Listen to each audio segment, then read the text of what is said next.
noite, querido irmão, querida irmã. Ó, quão bom e quão suave é estar em comunhão com você neste momento. Nós aqui agora estamos muito alegres de poder mais uma vez estar aqui na presença do Senhor, dessa vez por transmissão, em casa. E é uma honra muito grande estar aqui hoje, nesse momento. Esse momento é um momento não somente de receptividade, mas também de oração, para podermos dedicar esse momento ao nosso Senhor. Então eu convido aos irmãos que abaixem a sua cabeça, fechem os seus olhos e vamos elevar os nossos corações em oração. Pai amado, Pai querido, nós te agradecemos, Senhor, por estarmos aqui. Te agradecemos porque o Senhor tem nos abençoado no meio dessa semana, durante toda essa semana. E que, Pai, o Senhor possa abençoar o restante dessa semana que estamos tendo agora, Pai. Que o Senhor nos proveja, Deus, paz, tranquilidade e a segurança de estarmos, Deus, firmes na Tua presença. Obrigado, Pai amado, Pai querido, por mais uma vez estarmos reunidos em Teu nome aqui, em nome de Jesus. Amém. Gostaria de convidar os irmãos, agora nesse momento, a cantarmos um cântico ao nosso Senhor, falando sobre o amor dele, o amor maior, o amor que nos satisfaz. Tua santidade é grande, teu amor imensurável, tuas palavras dentro em mim me fazem ver que eu sou teu. Tua santidade é grande, teu amor imensurável, tuas palavras dentro em mim me fazem ver que eu sou teu. Te adorarei, te bendirei, és para mim amor maior, és para mim amor melhor. Te adorarei, te bendirei, és para mim amor maior, és para mim amor melhor. Em teus braços eu me aconchego, tua doce voz me leva a descansar, tuas palavras me fazem sentir console e paz, pois sou teu. Em teus braços eu me aconchego, tua doce voz me leva a descansar, tua palavra me faz sentir console e paz, pois sou teu.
Nesse momento eu convido os irmãos a abrirem as suas Bíblias na primeira epístola de Pedro, no capítulo 1, nós leremos dos versos 3 ao 9.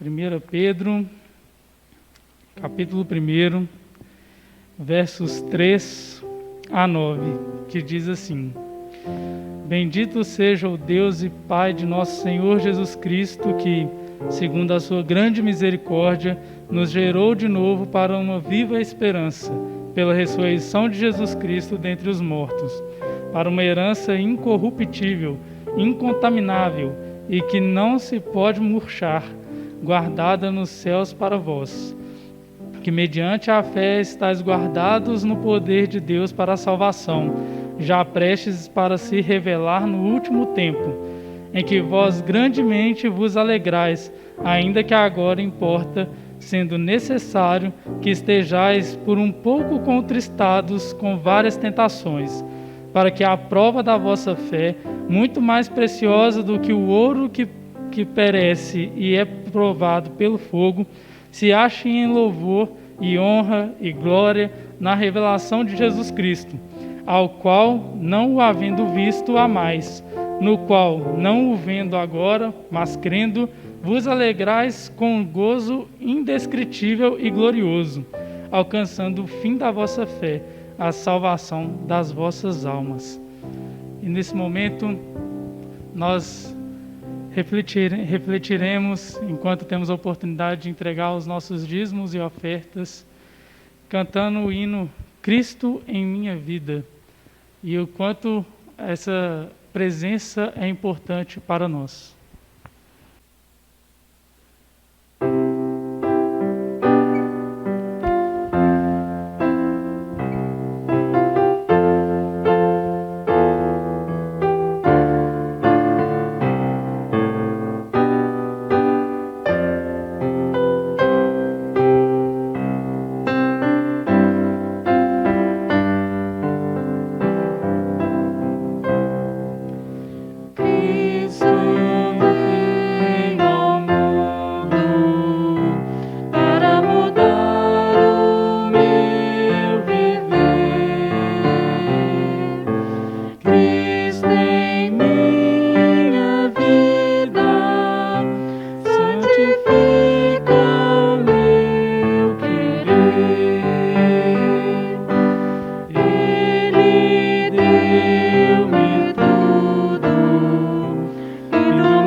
Muito obrigado, Senhor, por cada dízimo e cada oferta depositados em Teu altar nesse momento. Pai, que o Senhor venha trazer paz e sustento, Deus, àqueles que precisam. Sabemos que nesse momento que estamos vivendo, Deus, no cenário mundial, tudo tem sido tão difícil, Pai, tudo tem sido tão complicado. Mas, Deus, sabemos acima de tudo, Deus, que a nossa fé, Deus, se ela estiver firme no Senhor, nós não temos o que temer, Pai. Ó Deus, renova, Deus, a esperança da salvação em nossos corações a cada dia, assim como o Senhor tem renovado, Deus, as Tuas misericórdias. Nos traga paz, Deus, a paz que excede todo o entendimento e que nós possamos, Deus, estar cada dia mais voltados ao Senhor. Em nome de Jesus. Amém. Nesse momento, irmão, sinta-se à vontade para poder pegar o seu celular, enviar um cumprimento ao irmão, mandar um abraço. Aproveita para poder curtir, comentar e se inscrever no canal de Bela Vista. E, se possível, se Deus assim tocar no seu coração, também compartilhe, pois isso ajuda, não Bela Vista, mas a palavra de Deus a alcançar mais e mais vidas. Em nome de Jesus.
E nesse momento agora, vamos nos dedicar à oração.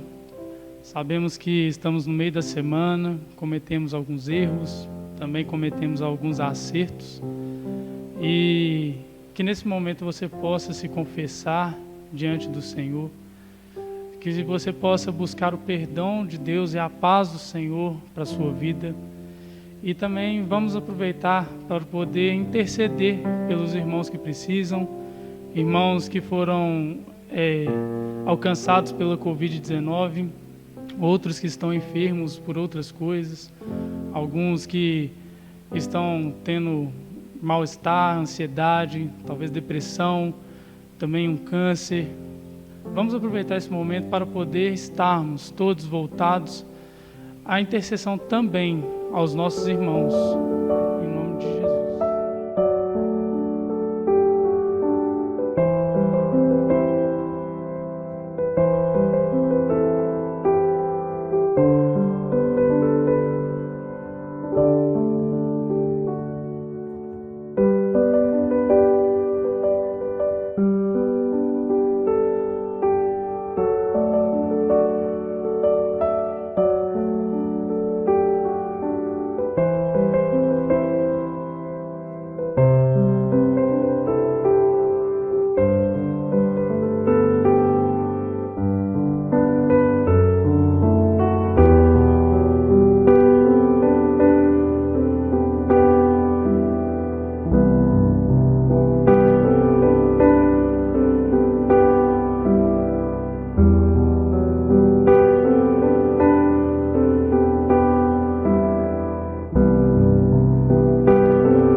Pai querido, nós estamos aqui agora, Deus, diante de Ti, Deus, para confessar os nossos pecados, Deus, e os nossos erros.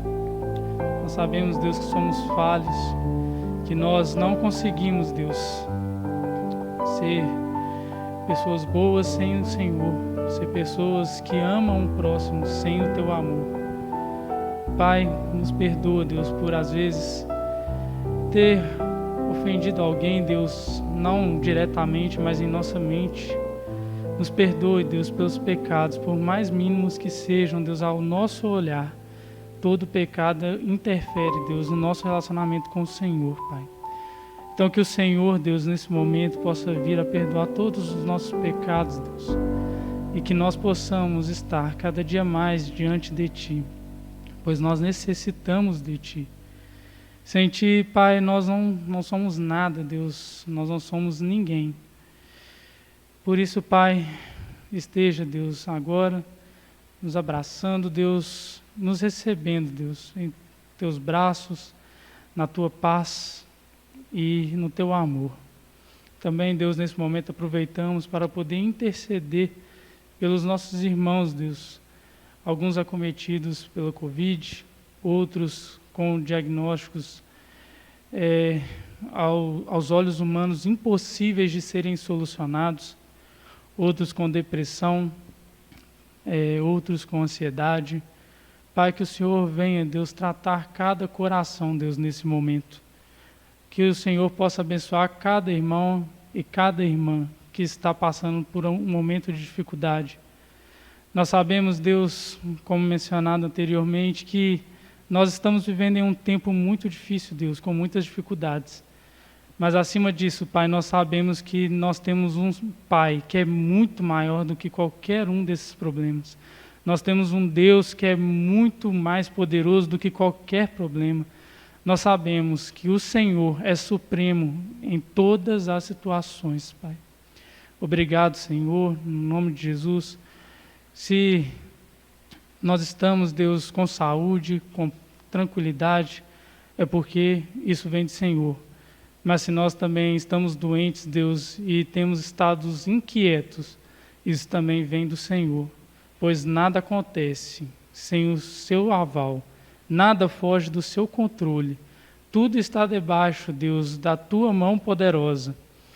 Então, Pai, que nós possamos confiar cada dia mais em Ti, pois o Senhor é o Senhor que até mesmo o vento e o mar lhe obedecem. Independente da agitação, Pai, independente da tempestade, ela se acaba, ela se acalma quando o Senhor decide, quando o Senhor manda.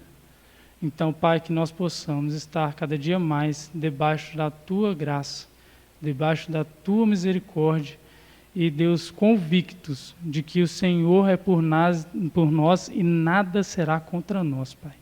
Em nome de Jesus é o que oramos ao Senhor neste momento. Amém. E nesse momento, eu passo a palavra à nossa irmã Cláudia, para que nós possamos ter um estudo e possamos ter mais e mais conhecimento do Senhor. Em nome de Jesus. Boa noite, queridos irmãos. Hoje começaremos mais uma série de estudos baseado no livro Homens com uma Mensagem, de John Stott. Desta vez falaremos sobre as cartas de Pedro. Como nos nossos estudos passados nós falamos bastante sobre a pessoa de Pedro, então nós vamos fazer essa série de estudos em 4 encontros para falarmos sobre suas cartas.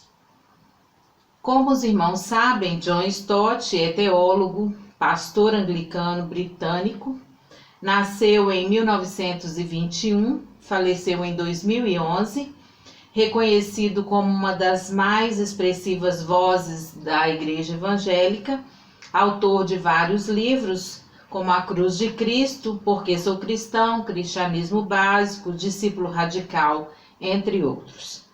Nós vamos fazer esse estudo baseando em seu livro Homens com uma Mensagem. Então, começaremos a respeito de Pedro. Então, gostaria que os irmãos abrissem na primeira carta de Pedro. para que a gente possa proceder assim este estudo.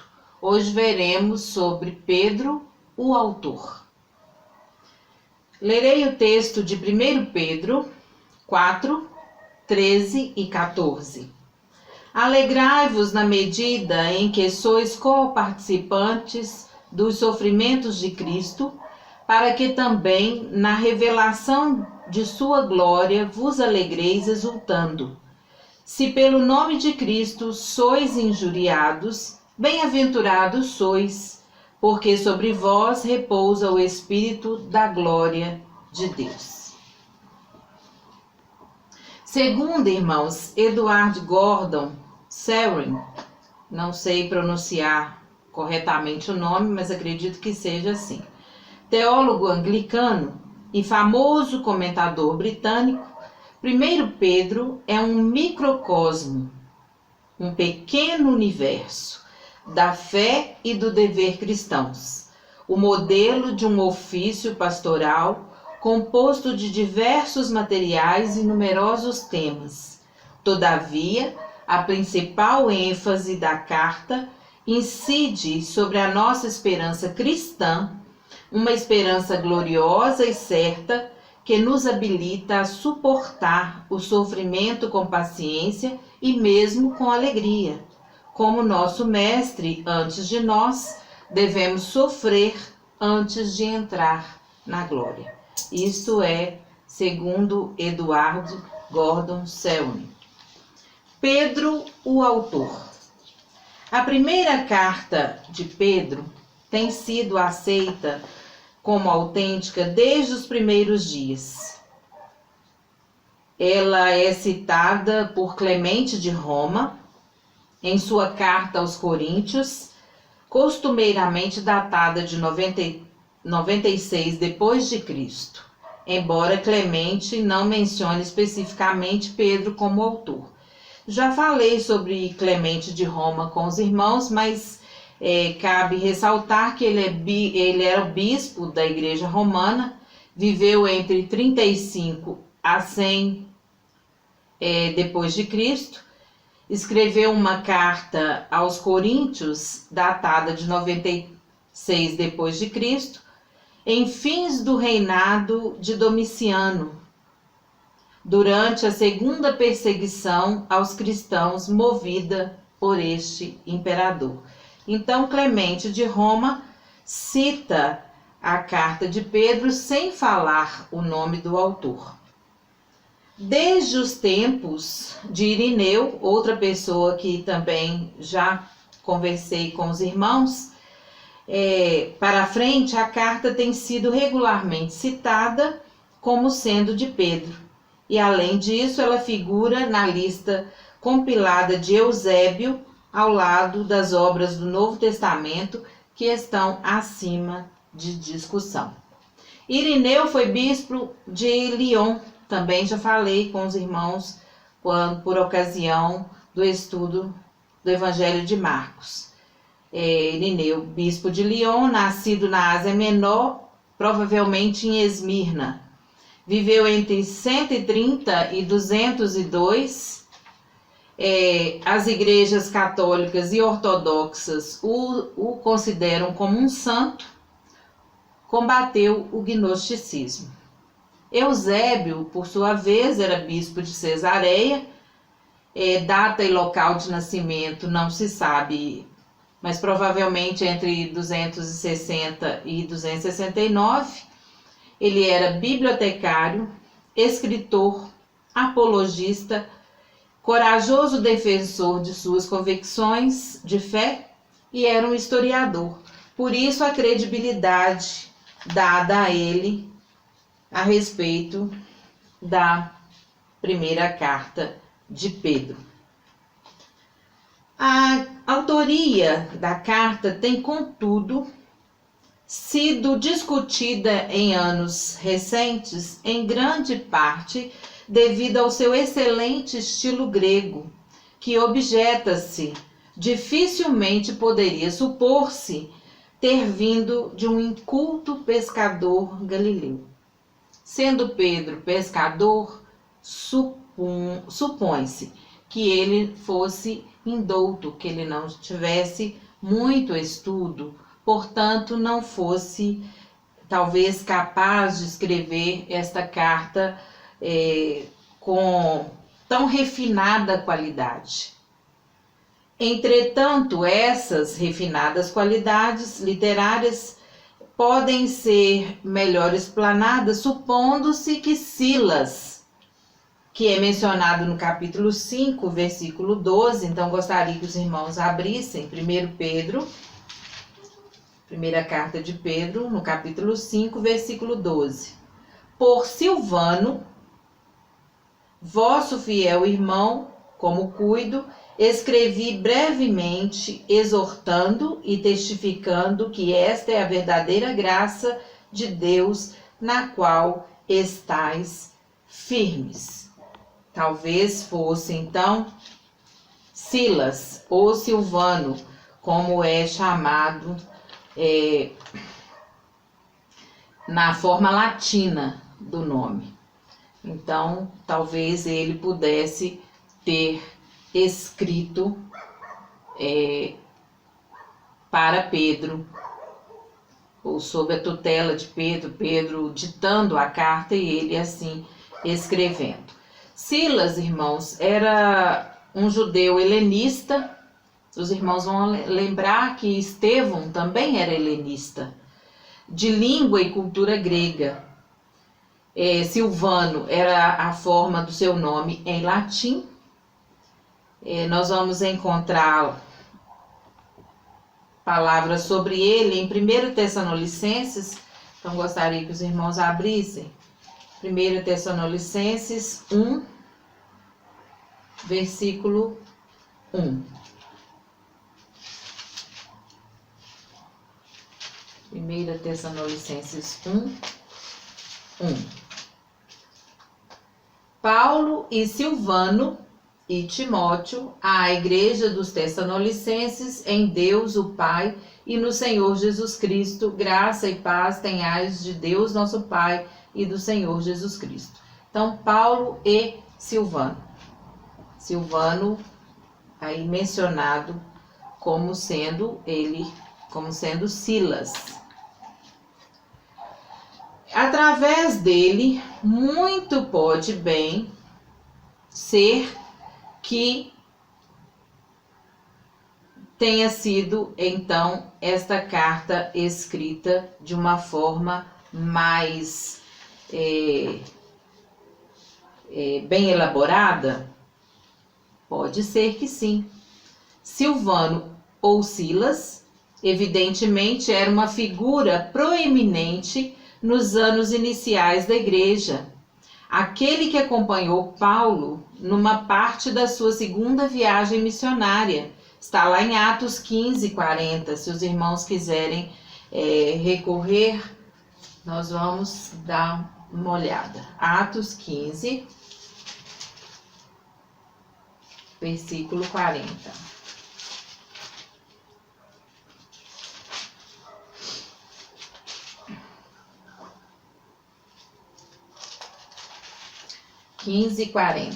E Paulo, tendo escolhido a Silas, partiu encomendado pelos irmãos à graça de Deus. Então, Silas aqui está sendo citado por Paulo.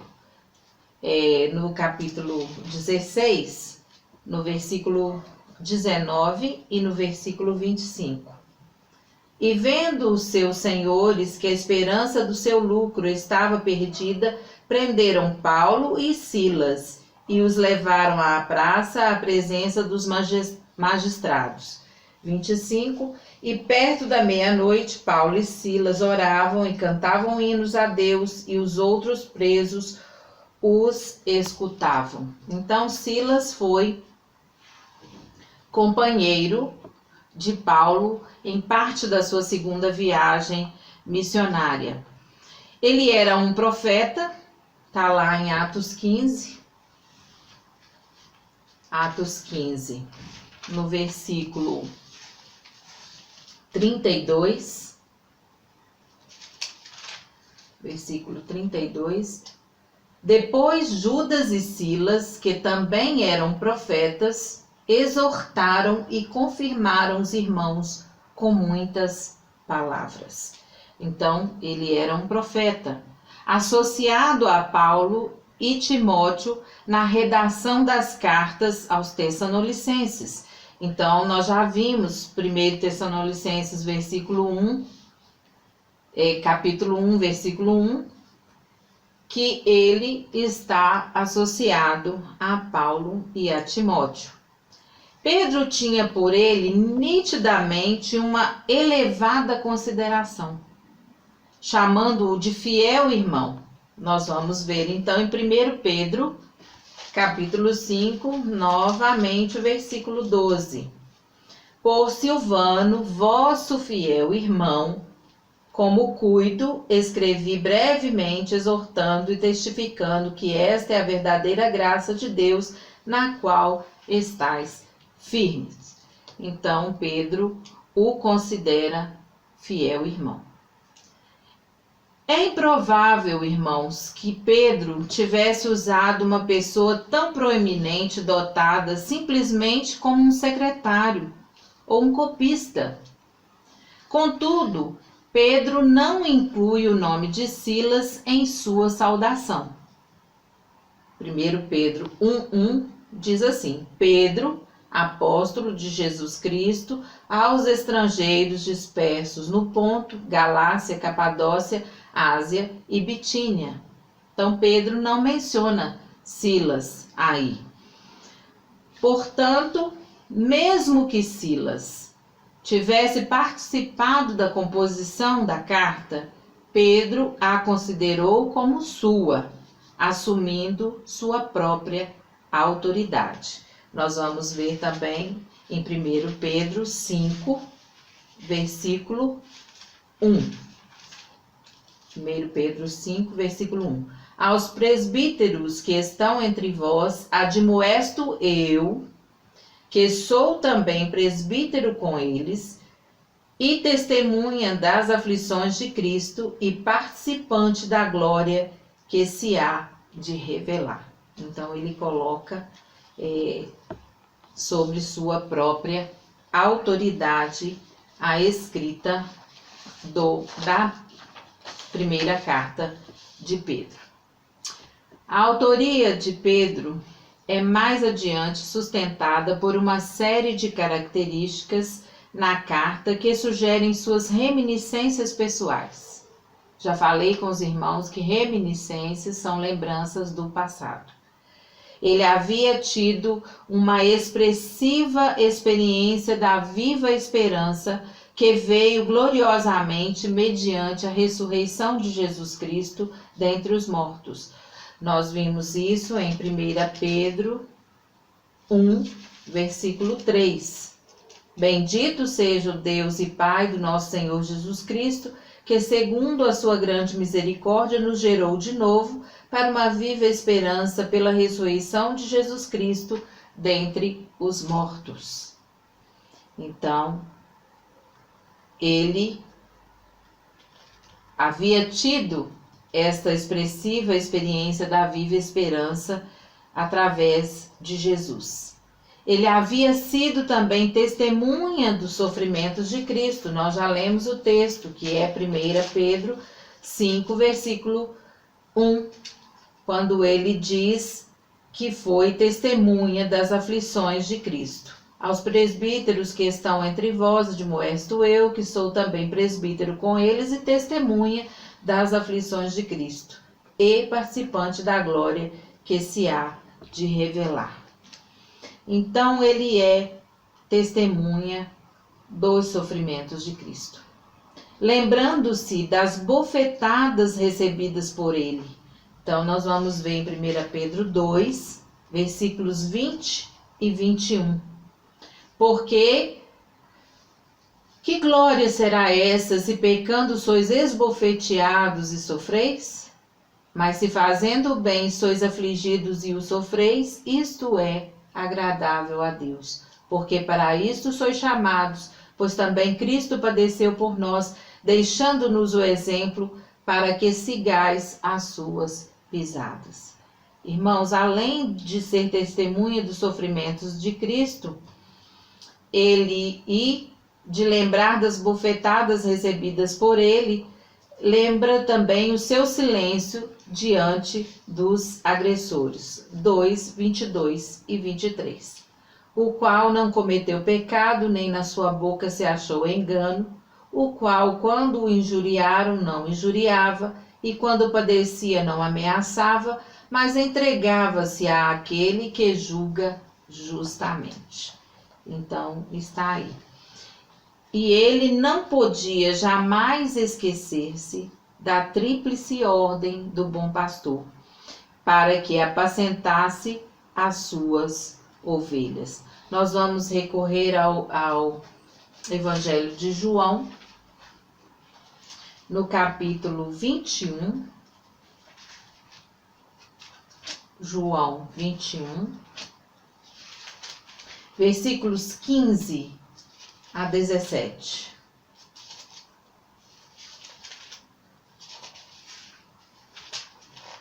Evangelho de João 21, 15 a 17. E depois de terem jantado, disse Jesus a Simão Pedro, como Pedro é chamado: Simão, filho de Jonas, amas-me mais do que estes? E ele respondeu: Sim, Senhor, tu sabes que te amo. Disse-lhe: Apacenta os meus cordeiros. Tornou a dizer-lhe segunda vez: Simão, filho de Jonas, amas-me? Disse-lhe: Sim, Senhor, tu sabes que te amo. Disse-lhe: Apacenta as minhas ovelhas. Disse-lhe terceira vez: Simão, filho de Jonas, amas-me? Simão entristeceu-se porque por lhe ter dito terceira vez: amas-me? E disse-lhe: Senhor, tu sabes tudo. Tu sabes que eu te amo. Jesus disse-lhe: Apacenta as minhas ovelhas. Então, Pedro não se esquece da ordem do bom pastor que lhe pede para apacentar suas ovelhas. Vamos comparar então com primeira carta de Pedro 5, versículo 2. Apacentai o rebanho de Deus que está entre vós, tendo cuidado dele, não por força, mas voluntariamente, nem por torpe ganância, mas de ânimo pronto. Então, são aí algumas reminiscências de Pedro que estão contidas nesta primeira carta. Mude, eu já citei Mude nos nossos estudos de Marcos, e citarei novamente. Ele acrescenta algumas outras reminiscências de Pedro. Ele fala que Pedro menciona sobre Cristo como principal pedra de esquina. Nós vamos encontrar no capítulo 2 de 1 Pedro, versículos 7 e 8. Então, primeira carta de Pedro 2, 7 e 8.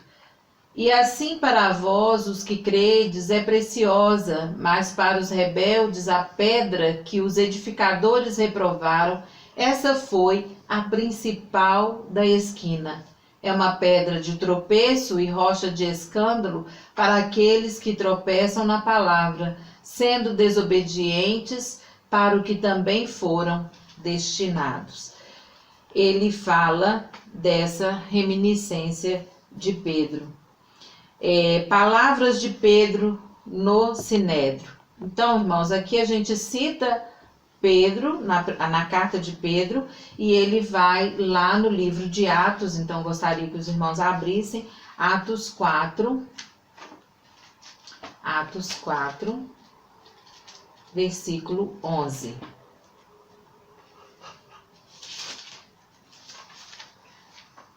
Atos, no capítulo 4, versículo 11.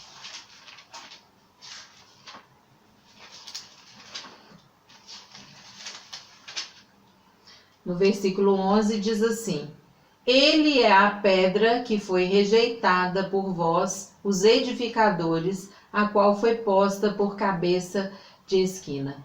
Isso é quando Pedro está diante do Sinédrio e ele fala que ele é a pedra que foi rejeitada. Então, Cristo é a pedra que foi rejeitada pelos edificadores, a qual foi posta por cabeça de esquina. Moody também fala que a expressão sem acepção de pessoas. Em 1 Pedro 1,17. E se invocais por Pai aquele que, sem acepção de pessoas, julga segundo a obra de cada um, andai em temor durante o tempo da vossa peregrinação. E aí, palavras de Pedro diante de Cornélio. Então, nós vamos recorrer a Atos, no capítulo 10, quando Pedro vai até Cornélio e ele vai falar essa mesma expressão, sem acepção de pessoas. Então, Atos 10, versículo 34. E abrindo Pedro a boca, disse: Reconheço por verdade que Deus não faz acepção de pessoas. Então, irmãos, aqui nós estamos vendo Pedro como autor da primeira carta. E para comprovar que ele de fato é o autor, nós encontramos essas reminiscências dele, que se referem a expressões faladas por ele em outro momento e aqui repetidas. Desde os primeiros tempos, dúvidas mais sérias cercaram a autoria da segunda carta.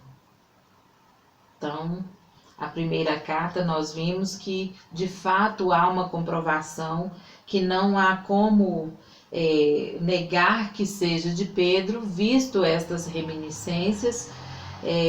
E aqui, na segunda carta, desde os primeiros tempos, há dúvidas mais sérias. Dúvidas, é óbvio, que são colocadas por causa dessa questão da escrita da carta. A primeira carta ela é colocada de uma forma mais refinada, com a língua de mais qualidade de escrita, e a segunda carta ela é feita de uma maneira mais rudimentar.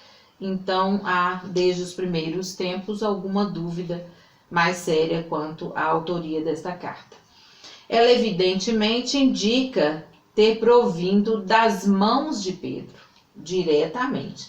Então nós vamos abrir a segunda carta de Pedro, no capítulo 1, versículo 1, que diz assim: Simão Pedro, servo e apóstolo de Jesus Cristo, aos que conosco alcançaram fé igualmente preciosa pela justiça de nosso Deus e Salvador Jesus Cristo. Parece referir-se à primeira carta. Nós vamos ver no capítulo 3 e o versículo 1. Amado, escrevo-vos agora esta segunda carta, em ambas as quais desperto com exortação o vosso ânimo sincero. Então, a segunda carta, ela refere-se à primeira. Então, mostra-se que ele já havia escrito a primeira carta e estava dando continuidade com essa segunda. Mas o estilo dela é diferente, é mais confuso e complicado, segundo o livro Homens com uma Mensagem, de John Stott. Se Silas foi responsável pelo estilo polido da primeira carta, segue-se que o grego rude da segunda poderia ser do próprio Pedro. Então, talvez Silas não estivesse próximo de Pedro para ajudá-lo nessa escrita, e ele então fez a sua maneira. Além disso, plena relevância deve ser atribuída à afirmação a afirmação do autor de ter estado presente na transfiguração, que é no capítulo 1 da segunda carta, nos versículos 16 a 18. Ele diz assim: E ouvimos esta voz dirigida do céu, estando nós com ele no Monte Santo, e temos muito firme a palavra dos profetas, à qual bem fazeis em estar atentos, como uma luz que ilumina em lugar escuro até que o dia amanheça e a estrela da alva apareça em vossos corações. Então, ele aqui menciona sobre a transfiguração. Ele vai mencionar ter recebido dos lábios de Jesus uma profecia a respeito da sua própria morte. Então, no capítulo 1 da segunda carta, versículos 13 e 14.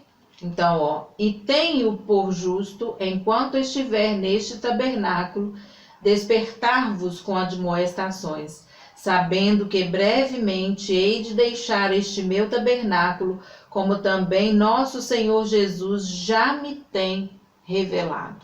Então, nós vamos verificar essa informação lá em João, no Evangelho de João, no capítulo 21,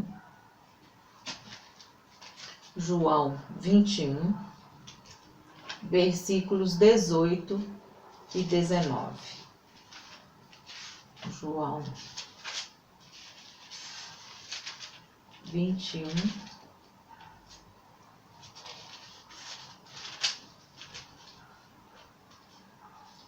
18 e 19. Na verdade te digo que, quando eras mais moço, te cingias a ti mesmo e andavas por onde querias, mas quando já fores velho, estenderás as tuas mãos e outro te cingirá e te levará para onde tu não queiras. E dito isto, significando com que morte havia ele de glorificar a Deus, e dito isso, disse-lhe: segue-me. E aí o versículo 20 fala: e Pedro, voltando-se, viu que o seguia aquele discípulo, e aí vai dando continuidade ao texto. Então, nesta segunda carta, Pedro também traz algumas reminiscências que levam a crer que este livro, esta carta, seja de sua autoria. Há uma palavra aqui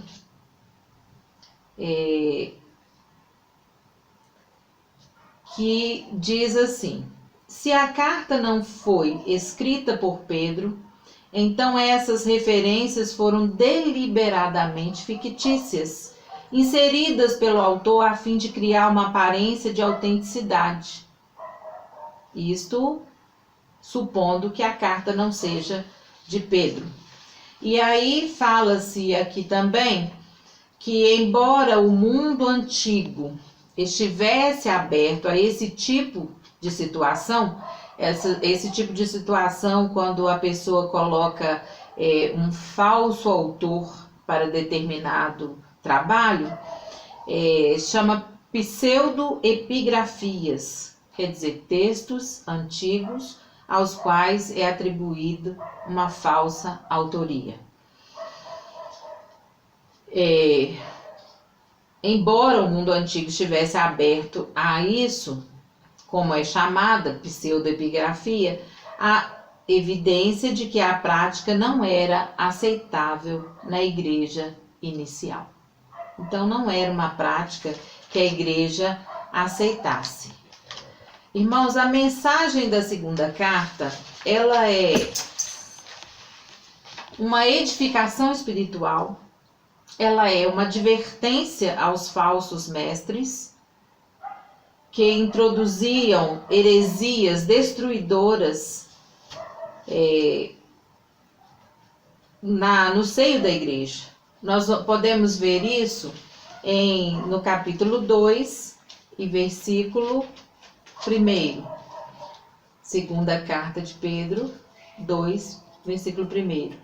E também houve entre o povo falsos profetas, como entre vós haverá também falsos doutores, que introduzirão encobertamente heresias de perdição e negarão o Senhor que os resgatou, trazendo sobre si mesmos repentina perdição. Nós temos também uma mistura de ceticismo e frouxidão moral, mencionados aí em 2 Pedro 2, 13 a 21, que vai falar sobre a frouxidão moral. Então nós vamos ler capítulo 2, 13 a 21. Recebendo o galardão da injustiça, pois que tais homens têm prazer nos deleites cotidianos, manchas são eles e máculas, deleitando-se em seus enganos, quando se banqueteiam convosco, tendo os olhos cheios de adultério e não cessando de pecar, engodando as almas inconstantes, tendo o coração exercitado na avareza, filhos de maldição, os quais, deixando o caminho direito, erraram, seguindo o caminho de Balaão, filho de Beor, que amou o prêmio da injustiça. Mas teve a repreensão da sua transgressão. O mudo jumento, falando com voz humana, impediu a loucura do profeta.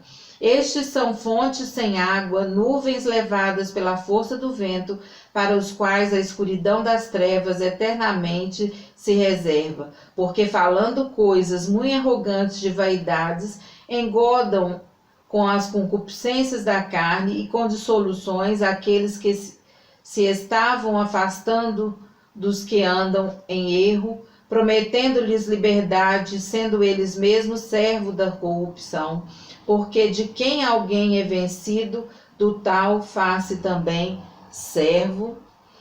Porquanto, se depois de terem escapado das corrupções do mundo pelo conhecimento do Senhor e Salvador Jesus Cristo, forem outra vez envolvidos nelas e vencidos, tornou-se-lhes o último estado pior do que o primeiro. E ele vai falar do ceticismo, que é o comportamento de quem tem dúvida. Ele vai falar no capítulo 3, versículos 3 e 4. Sabendo primeiro isto, que nos últimos dias virão escarnecedores, andando segundo as suas próprias concupiscências, e dizendo: onde está a promessa da sua vinda? Porque desde que os pais dormiram, todas as coisas permanecem como desde o princípio da criação. Então, a mensagem dessa segunda carta, ela é uma mensagem forte de edificação espiritual e de advertência. Então, nós podemos aí ver que as duas estão numa sequência onde colocam reminiscências, quer dizer, lembranças de Pedro, de outras situações que ele viveu, principalmente constadas no livro de Atos e no Evangelho de João, e assim nós podemos comprovar a sua autoria nas duas cartas. Pedro, irmãos, nós estudamos no Evangelho de Marcos que ele teve um crescimento espiritual bem difícil. Ele rejeitou o Senhor, constatou também que o Senhor era o Cristo. Ele teve altos e baixos, mas a sua vida teve um propósito muito grande, que era o de servir o Senhor, de trazer para o rebanho do Senhor uma mensagem de esperança, uma mensagem de força, de vigor, para que todos pudessem também suportar o sofrimento com paciência, porque, como ele bem fala na sua primeira carta, que devemos sofrer antes de entrar na glória. Então, ele fala muito bem em suas duas cartas, palavras que trazem uma viva esperança, que servem de edificação espiritual. No próximo estudo, nós então falaremos mais um pouquinho sobre estas cartas de Pedro. Espero que os irmãos leiam. As duas cartas são bem pequenas e então facilitará para os irmãos lerem. Uma tem 5 capítulos e a outra tem 3 capítulos, então facilita bastante para os irmãos lerem e nós assim continuaremos o nosso estudo. Nós vamos orar, irmãos. Senhor, nós te damos graças pelo teu amor, pela tua bondade, pela tua misericórdia. Te agradecemos, ó Deus, a oportunidade de estudarmos a tua palavra. Te peço, ó Deus, que o Senhor fale aos nossos corações, nos dê entendimento, nos dê, ó Deus, ânimo e vigor, como os teus servos do passado, para que possamos viver, ó Deus, uma vida de fé, uma vida de esperança, uma vida, ó Deus, de enlevo, e que possamos, ó Deus, ser firmes na fé em Cristo Jesus. Dá-nos, ó Deus, a tua paz, a tua direção, é o que te peço no nome santo e precioso de Jesus. Amém.